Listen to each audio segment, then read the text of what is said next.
My name is Amanda Davis, 26 years old, 37 resumes sent, 12 interviews, passed 11 preliminary rounds. I walk into the last room. Today, I arrived 15 minutes early. Nude lipstick, understated yet poised. I checked my armor like a soldier, every detail perfect. Elizabeth Davis, HR director, 23 years in the field, over 10,000 people interviewed. She has her own methodology, 30 seconds for a resume, 5 questions, 3 minutes for a decision. Then I took a deep breath and pushed open that door. This office is downstairs from my mother's company. Her hair was pulled back tightly, not a single loose strand. Her bun like a smooth nut. Her glasses sat low, almost sliding to the tip of her nose. Her fingers lightly grazed the paper, a small habit of hers when reviewing documents, one I'd watched since childhood.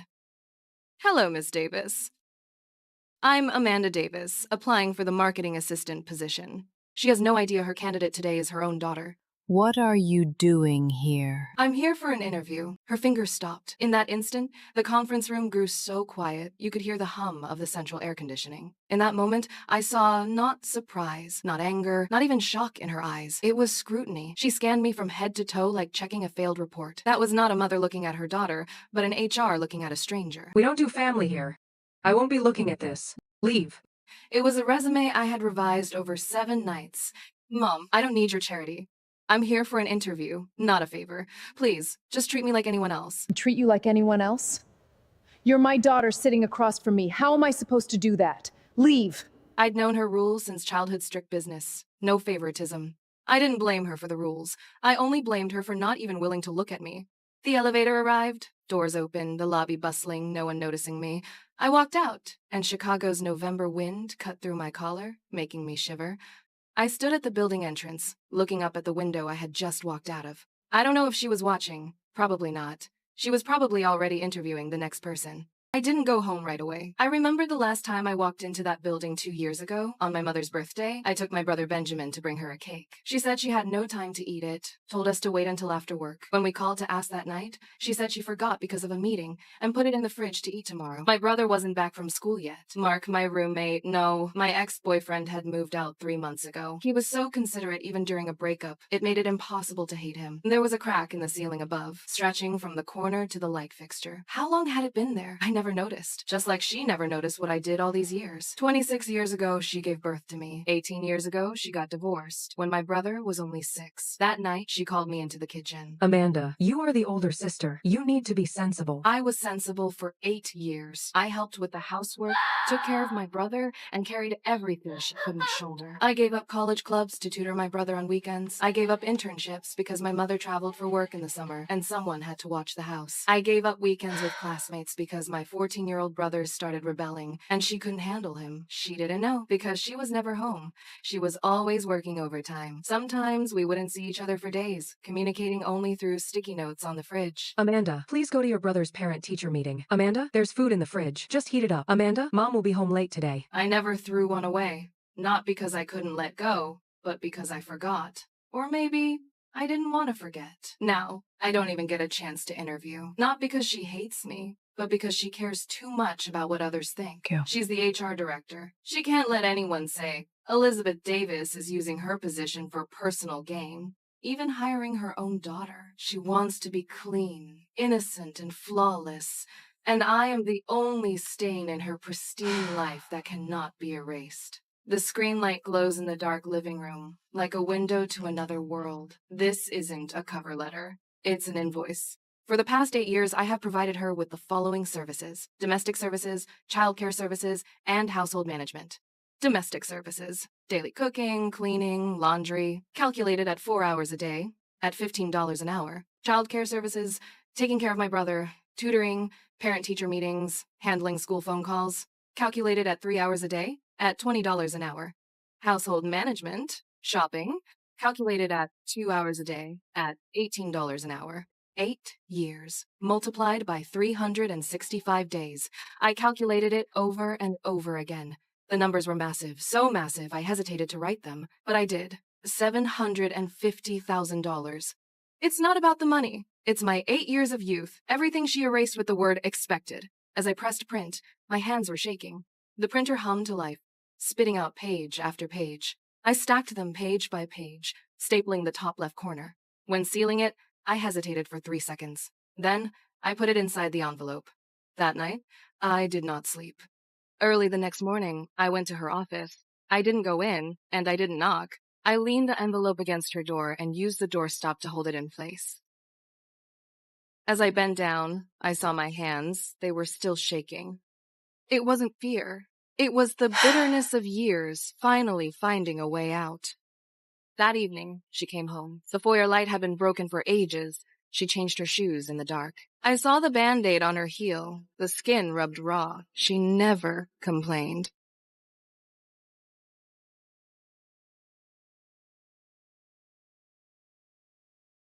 What is this?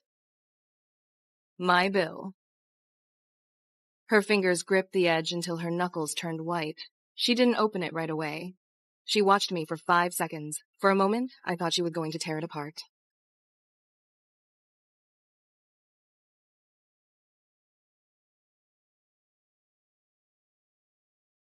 She opened the letter as she always did, reading every word. Her face remained a perfect, frozen mask of executive control. But her hands were shaking. The paper she wanted to dismiss was already warping under her fingertips. What is the meaning of these calculations? You're my daughter. Helping with the chores and watching your brother was your duty, wasn't it? Duty. Then when you interviewed me, shouldn't you have avoided conflict of interest? You said you didn't want any family ties. Then what am I to you? I'm your daughter, but I was also your free nanny. Your family ties only exist when you need free labor. In those eyes, anger and incomprehension were quietly collapsing. Something between them had broken forever.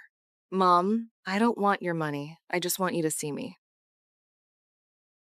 She won her whole life, balancing every ledger, yet before these faded words, she lost everything. She stood up and slammed the envelope onto the floor. Pages scattered across the floor, like the shattered trust between us. My little brother, Benjamin, was doing his homework in the living room. Hearing the noise, he peeked through the crack and shrank back. He didn't come out. He didn't dare. That night, neither of us ate. I didn't eat that night. Neither did she.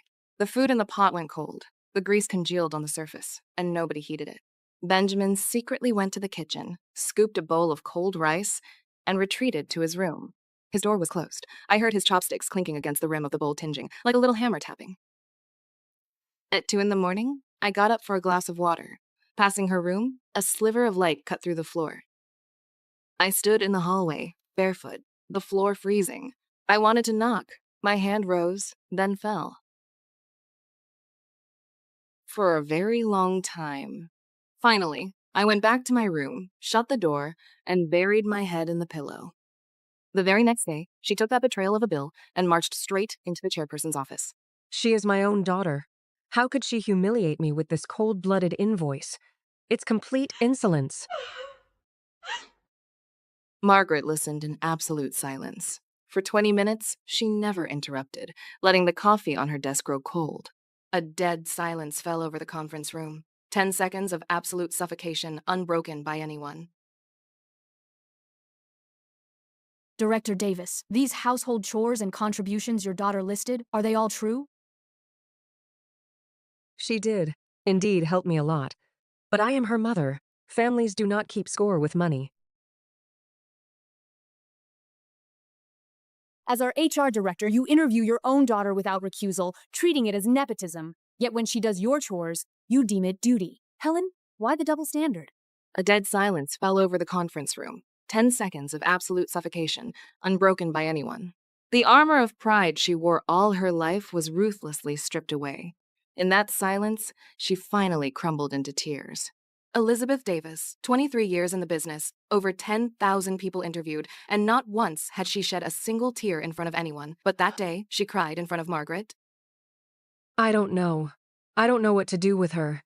I'm terrified of the gossip, of people pointing fingers at her. The more I wanted to protect her, the further I pushed her away. Margaret handed her a tissue.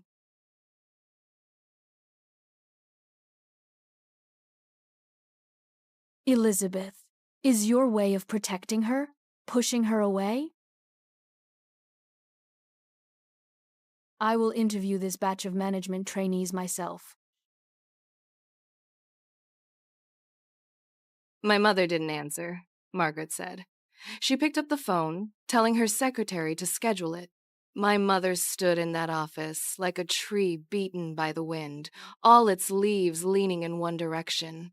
Margaret saw it, and she stared for a very long time. On the day of the interview, I wore a dark blue suit. It was Kelly, my only true friend, who helped me pick it out. She said, "Blue looks good on you, makes you look sharp." With my hair tied up, exposing a pair of silver studs, I bought them myself, grabbed on sale for less than $20. A makeup artist friend did my eyebrows, saying I shouldn't look too plain nor too heavy. They need to remember my eyes, not my lipstick. I walked into the conference room. Margaret sat across the long table, with several board members beside her. My mother sat in the corner, her chair far from the table, as if deliberately isolating herself. She didn't look at me, but she couldn't look anywhere else either. Her fingers were crossed, knuckles white. Margaret didn't look at my resume.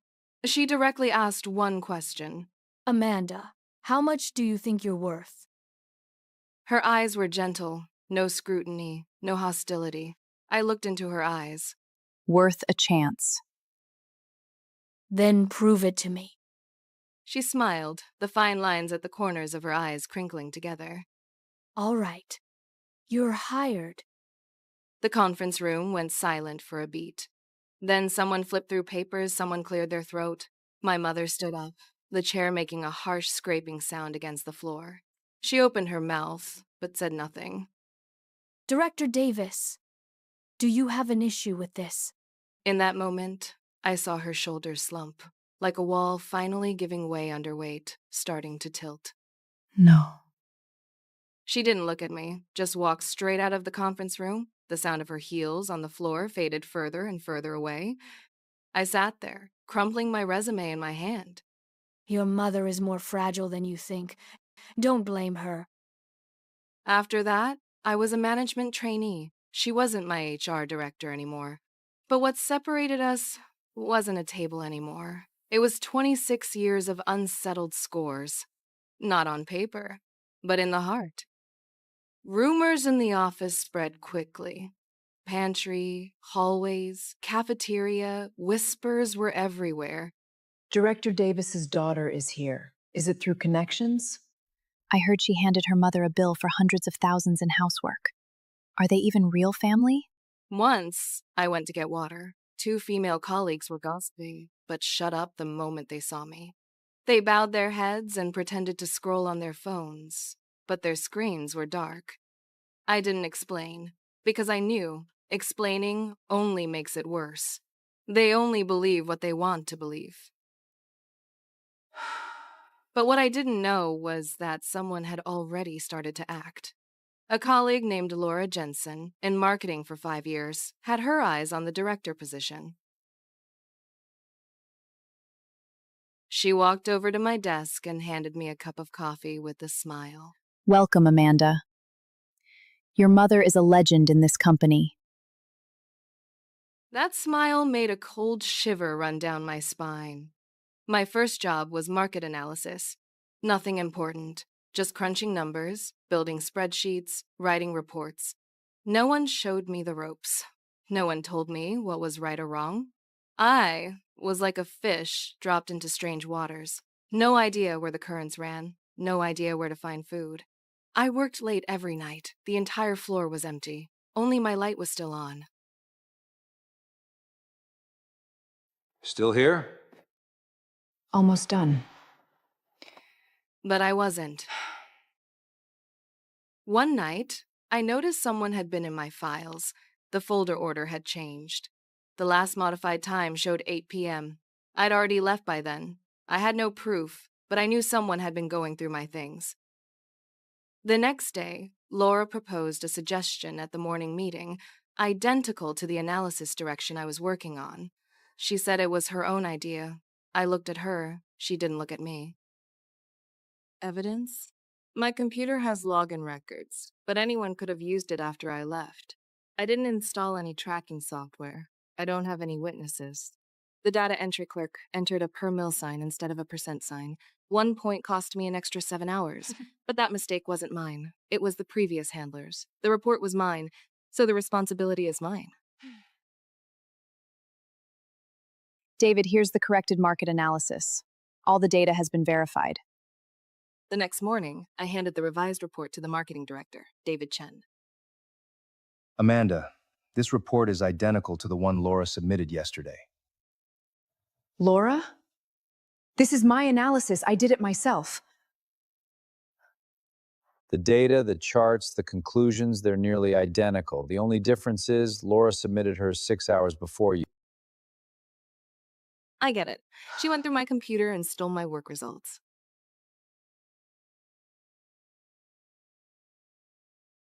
Amanda, do you have any evidence that this is your original work? Evidence? My computer has login records, but anyone could have used it after I left. I didn't install any tracking software. I don't have any witnesses. Maybe it's a coincidence, but since Laura submitted first, she gets the credit. Amanda, I need you to do something else.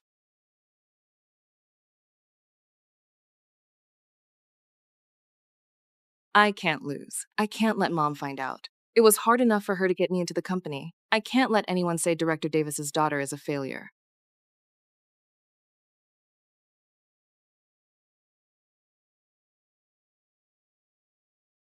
That night, I redid the report from scratch. At 4 a.m., I sent the report to David. The next day, he called me into the office. This one is better than the last. Much better.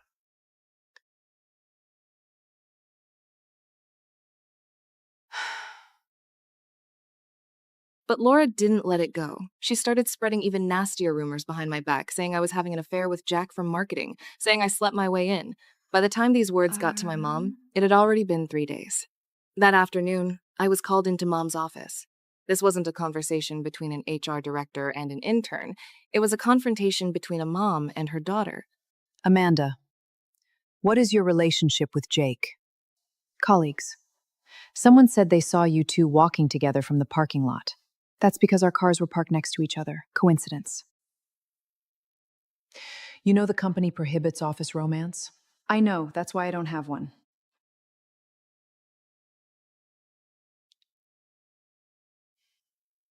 Amanda, if you made a mistake, I won't protect you. I will fire you myself. I looked at her face, the face that was so much like mine. I wanted to say, "How can you not trust me?" But I didn't say it.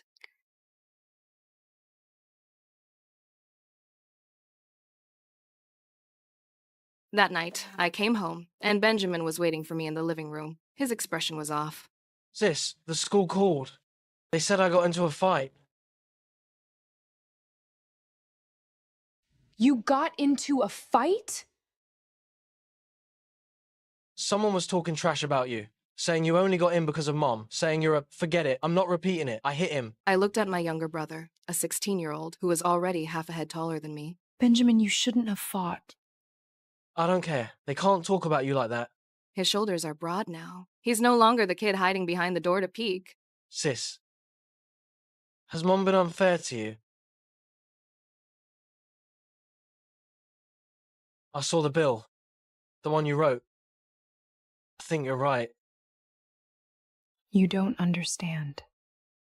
I do understand. All these years, she wasn't there. You were. You taught me homework. You went to parent-teacher conferences. You stayed up all night when I had a fever. Mom didn't do any of those things. Sis, you're not her babysitter. You're my sister. You're the most important person to me. That night I cried for a long time.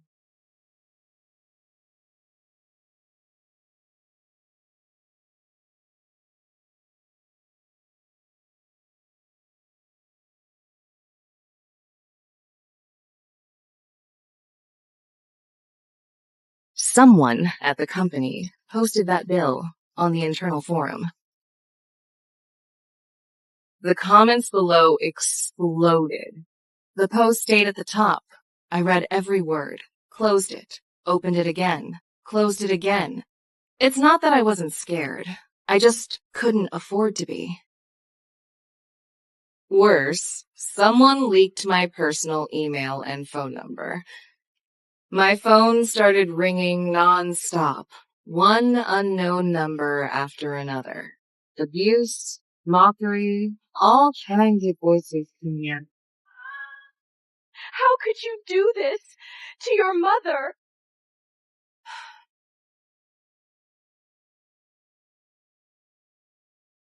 I turned my phone off. My mom was called in for a talk by the chairman. Director Davis, this is your family matter, but now it's spilled into the company. You need to fix it. She stood in the chairman's office, her hands shaking. I will handle it. I was waiting for her in the hallway when she came out. She froze for a second when she saw me.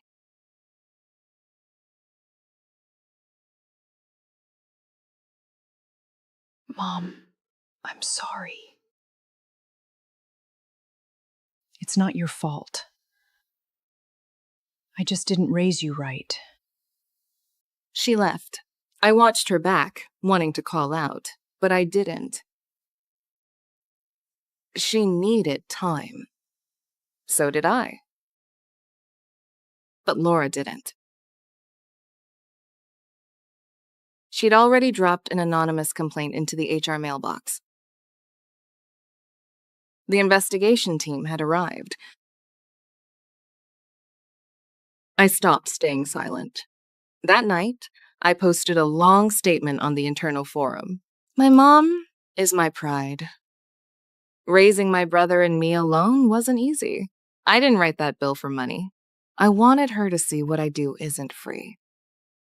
8 years of my life and work shouldn't be erased by you should. I love her, but love isn't free labor. After I hit post, I closed my laptop. I didn't wait for comments. I didn't refresh. Some words just need to be said. But this time, it didn't end there. An anonymous post appeared, claiming my mom hired relatives for nepotism, and that I get paid for 3 people. None of it was true. But people started to believe it.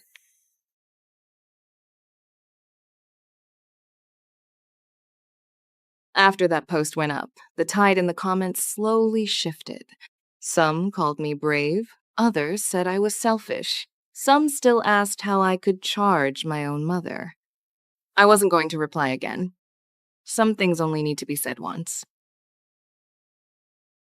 My mom didn't comment. She didn't even like the post.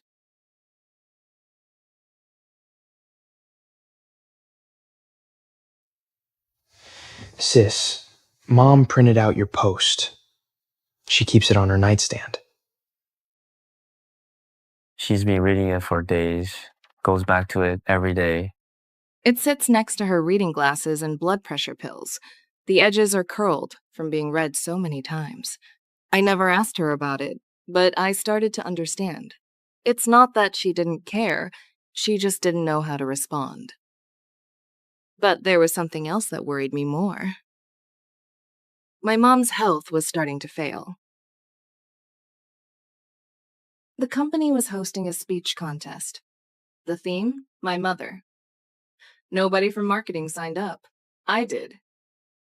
Not to show off, but there are things I need to say to her face. The day of the speech, the hall was packed. My mother sat in the 3rd row. Her expression was impassive, revealing nothing. She still kept herself looking respectable. I stood on stage, staring at her face. The lights were so bright, I couldn't see anyone else. But I could see her, sitting so upright, like she was the one on trial.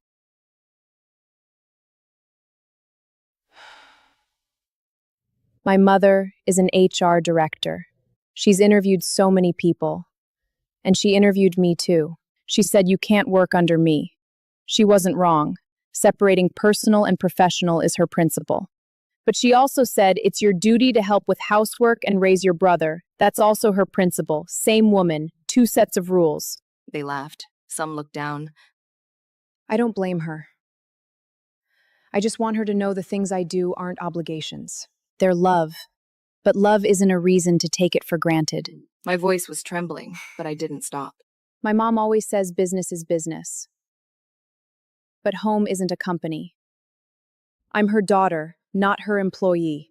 She can treat everyone by the rules, but not me. Not when she turns around and uses family as leverage. It's not fair. A hush fell over the audience. I'm not standing here today to humiliate her. I'm here to tell her, Mom, I see you. I see how tired you are, how hard you've had to carry everything. But I wish you'd see me too. My mother's chair gave the faintest shift. She stared down at her lap, never once lifting her eyes to me. A faint tremor ran through her shoulders. When the speech drew to a close, applause stretched on and on. She rose to her feet and left without a glance back. Chairwoman Margaret found me. Amanda, that speech of yours was wonderful. But do you know why your mother left? I looked at her face. Was it because she was ashamed? No, it's because she realized she'd been wrong. She's lived her whole life making that mistake, and you laid it bare in front of everyone at the company. She couldn't bear it. What am I supposed to do then? Give her time. That night, I went back home. Mom was washing dishes in the kitchen. My little brother was doing homework in his room. I walked in and stood right behind her. Mom, let me help you. She did not turn around. It's fine. I'm almost done. But I could see her squeezing the dish sponge tight, her knuckles bleached white, her shoulders shook faintly. I fell silent and just stood there watching her. I stood behind her, staring at her hunched back. All those years, she'd stood right here at the sink, washing dishes for the whole family. I never knew how tired she was, and she never said a word. I helped her dry the dishes and put them away in the cupboard.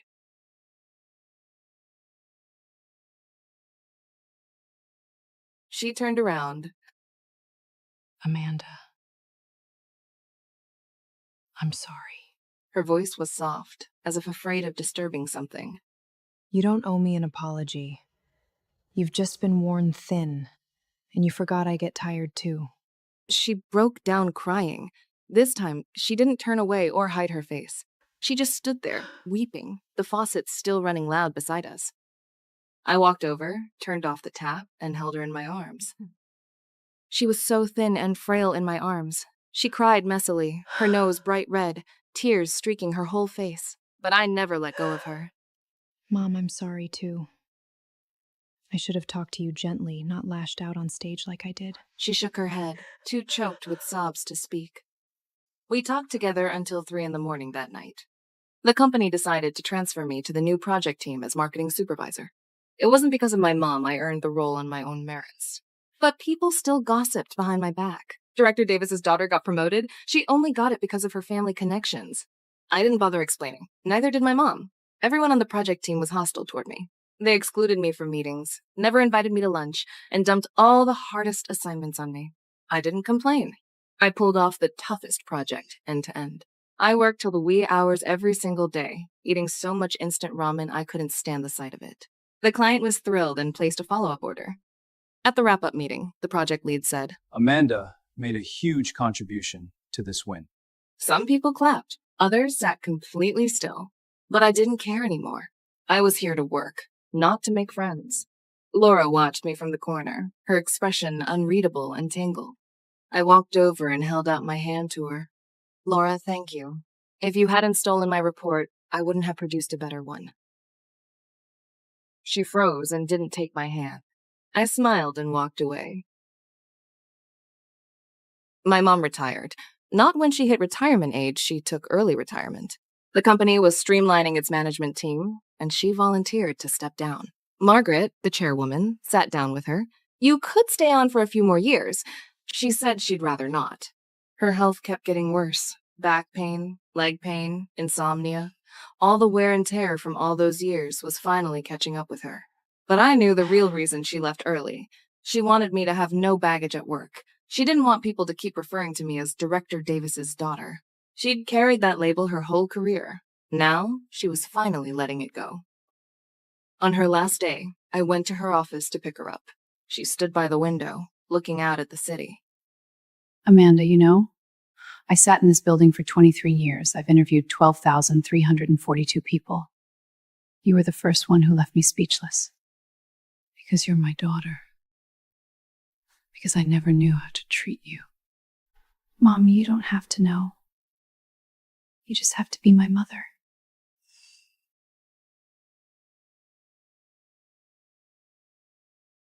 On the day she retired, I went to her office to pick her up. She was packing up her things. On the desk sat a photo frame with a childhood picture of my younger brother Benjamin. It was worn and old, its edges all curled and frayed. There was also our family photo, taken back when I was still too young to walk. She stared at the photo for a long time, her fingers brushing lightly across the surface, as if caressing all those lost years. I reached out to help her with the cardboard box. I've got it.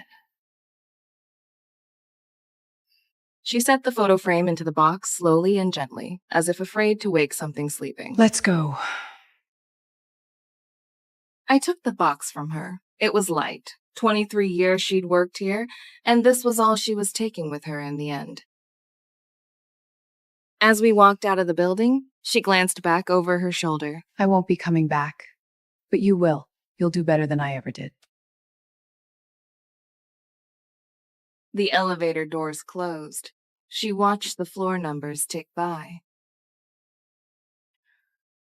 Amanda, do you hate me? Hate me for not giving you a chance back then? I don't. Because you pet. You taught me that in the end you relied on yourself. She said nothing. When the elevator reached the ground floor and the door slid open, she stepped out. Sunlight fell on her hair. There was far more gray than the last time I'd seen her. She hadn't dyed it. She'd finally let herself grow old. Mom, your hair has gone gray. I know. It looks good. She paused for a moment, then smiled.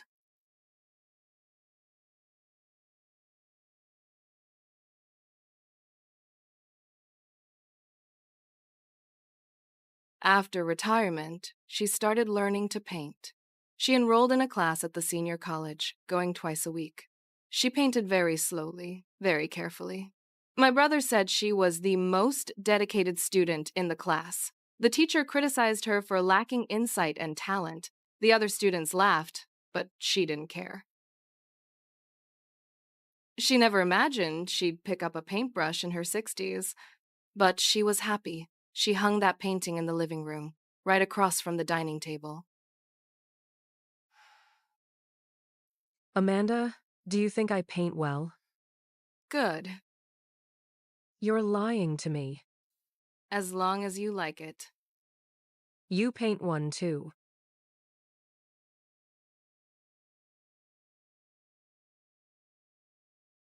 Is this what I look like?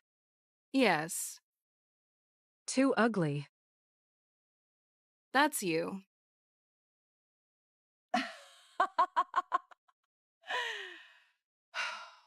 The chairwoman rarely calls anyone up after hours. The last time, it was to announce my mother's transfer.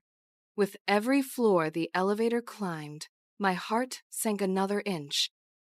Amanda, I want you to take your mother's place as HR director. I'm not qualified. You are. You know the employees' struggles, and you know the boss's difficulties. You're the best choice. The moment I stepped out of the building that night, I held the phone like a rope that was about to snap. I sat on the couch for a long time before pressing that number. Mom, the chairwoman wants me to take your position. That's your choice. You decide. During that call, I took off all my armor and shrank back to my most primitive self. Mom, do you think I can do it? You've always been capable. I just wasn't willing to admit it. She knew all along. She was just too proud and too afraid. Dawn hadn't arrived yet, but I knew it would. I didn't take the position. Not because I was afraid I couldn't do it. I was afraid people would say I got it because of my mother. Afraid that phrase, "she's Director Davis's daughter," would crush everything I'd built on my own. That desk lamp stayed lit for me, as if guarding words I'd never said.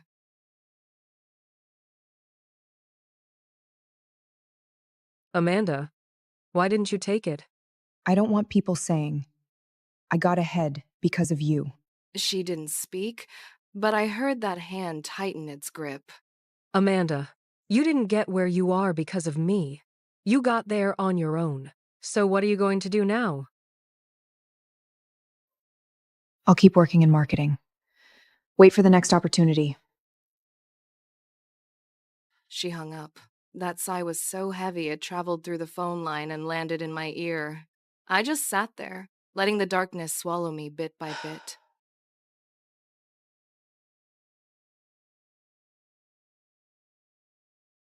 I sat up, cradling her words in my palms. That sentence fell into the frozen soil of my chest like a delayed seed. I knew spring would come. I just had to wait. Outside, the city woke. So should I. Mom started traveling. She joined a senior tour group and visited so many places. In the photos, she's smiling so happily by the sea, wind messing up her hair, and she didn't even bother to fix it. Her hair used to be pinned up flawlessly, not a single strand out of place. Now, she lets it be wild.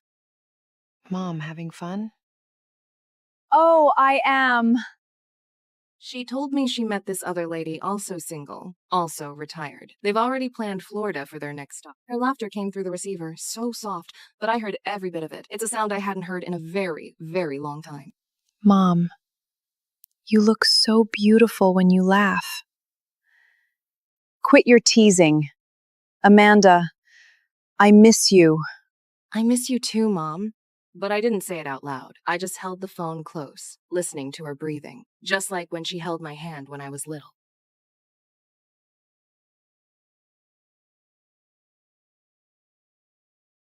I was promoted to assistant marketing director, unanimous board approval. Yet in that exact moment, all I could think about was our unsettled ledger. She heard the news and sent me a text. "Congratulations. Mom is proud of you." I stared at the words, and my eyes welled up. I wrote back, "Thanks, Mom." She sent a smiley face. Then came another, "What you owed me is paid. What I owe you, I'll return slowly." I didn't reply, but I saved it. It was her first time saying that. That night, Benjamin came over for dinner. He cooked tomato and eggs, burnt, but we ate every bite with joy. Sis, Mum's changed lately. Changed into how? She started asking me about your school years. She wants to know what you were like back then. Back then? Those years she wasn't home. She wants to make up for it. She can't make up for it. Do you still forgive her then? I already have. Not because of what she made up for, but because she is finally trying.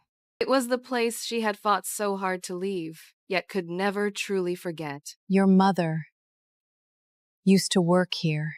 Now your daughter is here. She smiled, but her eyes welled up.